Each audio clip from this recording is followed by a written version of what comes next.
ঘূর্ণিঝড় মান্থার প্রভাবে দক্ষিণবঙ্গের বিভিন্ন জেলার পাশাপাশি বাঁকুড়া জেলাতেও বৃষ্টিপাত শুরু হয়েছে। গত পরশু বিকেলের পর থেকেই বাঁকুড়া জেলার সোনামুখী ব্লকের বিভিন্ন প্রান্তে বৃষ্টি শুরু হয়েছে। কখনো মাঝারি আবার কখনো ভারী বৃষ্টিপাত হচ্ছে। আর এই বৃষ্টির জেরে ব্যাপক আর্থিক ক্ষতির আশঙ্কা করছেন ফুলকপি চাষিরা।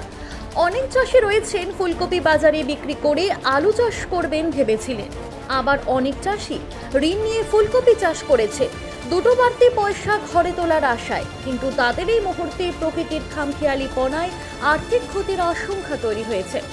ফুলকপি চাষিরা জানাচ্ছেন, 1 বিঘা ফুলকপি চাষে 25 থেকে 30 হাজার টাকা খরচ হয়।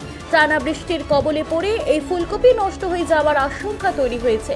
সারা বছর চাষবাস করেই তাদের সংসার চলে।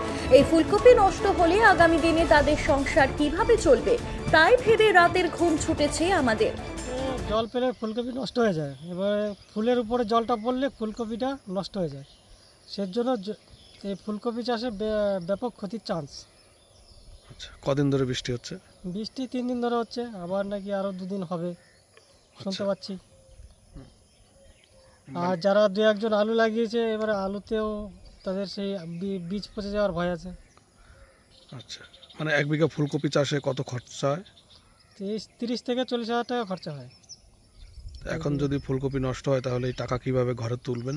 এখন নষ্ট হয়ে গেলে আর তোলার উপায় নেই, আমাদের চাষবাস করেই সংসার চলে, এইভাবে আমাদের চলতে হয়।